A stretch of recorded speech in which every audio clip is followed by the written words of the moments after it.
पटना के एसएसपी कार्तिकेय शर्मा पूरी तरह से एक्शन के मोड में है, यानी सम्राट चौधरी की पुलिस अब अपराधियों को नए साल में बकसने के मूड में नहीं है और अब अपराधियों की सामत आने वाली है। यानी इसी कड़ी में दानापुर से सटे खगौल में सुबह उस समय मैनेजर राय जो कुख्यात अपराधी था, मोस्ट वांटेड अपराधी था, जिसपे लूट, हत्या, तमाम रंगदारी के कई मामले दर्ज थे, और जैसे ही पटना के एसएसपी कार्तिकेय शर्मा को यह सूचना मिली कि मैनेजर राय खगौल होते हुए किसी बड़े घटना को अंजाम दे सकता है, अपने साथियों से मुलाकात करने जा रहा है, यानी अपने अड्डे पे जा रहा है, वैसे ही देर सुबह घने कोहरे के बीच पटना पुलिस की टीम मैनेजर राय को घेर लेती है और आत्मसमर्पण करने की बात करती है। और आत्मसमर्पण करने की बातों को कहीं ना कहीं मैनेजर राय के सामने पटना पुलिस ये शर्त रखती है, लेकिन मैनेजर राय पुलिस पर ही अंधाधुंध फायरिंग कर दिया जाता है, और जिसके जवाब में आखिरकार पटना पुलिस को भी अपनी सुरक्षा में गोलियां चलानी पड़ती है, जिसमें मैनेजर राय का एनकाउंटर किया जाता है। और इस पूरे एनकाउंटर में मैनेजर राय गंभीर रूप से घायल है। कैमरे के स्क्रीन में देखिए कि किस प्रकार से जिस जगह पे खगौल के पास एनकाउंटर किया गया, स्कूटी से मैनेजर राय कहीं जा रहा था और अहले सुबह ये पूरे घटना हुई, और इस घटना के बाद सनसनी फैल गई। इस पूरे प्रकरण को लेके क्या कुछ पटना के एसएसपी कार्तिकेय शर्मा ने कहा है, ये तमाम बारीकियों से आपको सुनाते हैं।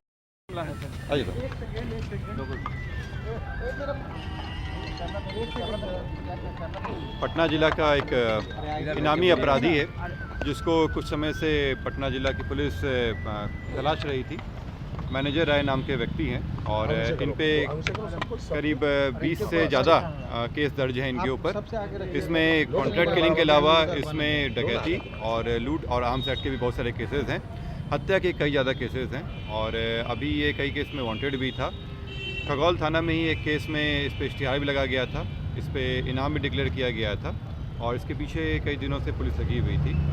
इसमें हम लोग को एसटीएफ की मदद भी मिल रही थी और उनके सूचना के तहत हम लोग जानकारी मिली कि वो इस क्षेत्र में आया हुआ है। इसमें योजना बना के चारों तरफ से घेरा गया और सघन तलाशी शुरू की गई।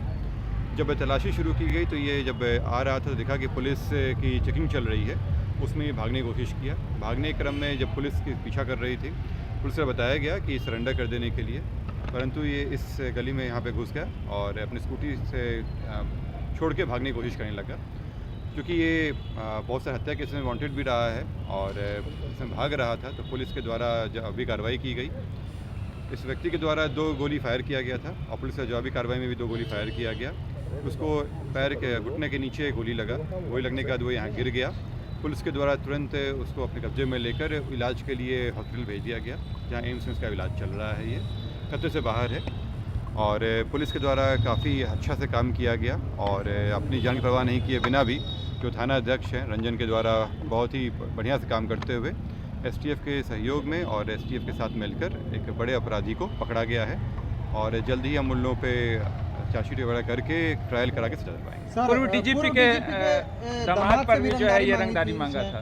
इसमें मैंने बताया कि इस पर कई सारे केसेस थे, 20 से ज़्यादा केसेस हैं इनके ऊपर, जिसमें से कई केसेस कॉन्ट्रैक्ट किलिंग के भी हैं, कुछ डकैती के केसेस हैं, कुछ रंगदारी के केस हैं और आर्म्स एक्ट के भी केस हैं। तो ये काफ़ी कुख्यात भी था और इस पर पटना जिला से इनाम भी घोषित था और इस पर काफ़ी दिनों से कार्य चल रहा था। तो पटना पुलिस और एसटीएफ के सहयोग से एक बड़ा काम हुआ। कितनी गोलियां चलाई गई सर अपराधी के द्वारा? अपराधी के द्वारा 2 गोली चलाया गया था और जवाबी पुलिस में द्वारा भी गोली चलाया गया। तो आपने सुना कि एसएसपी कार्तिकेय शर्मा ने साफ तौर पे, बिहार के डीजीपी विनय कुमार ने साफ लफ्जों में कहा है कि अगर अपराधी बंदूक चलाएंगे तो आत्मरक्षा में, अपनी सुरक्षा में हमें भी गोलियां चलानी पड़ेगी। नटराज न्यूज के लिए रोहित कुमार की रिपोर्ट।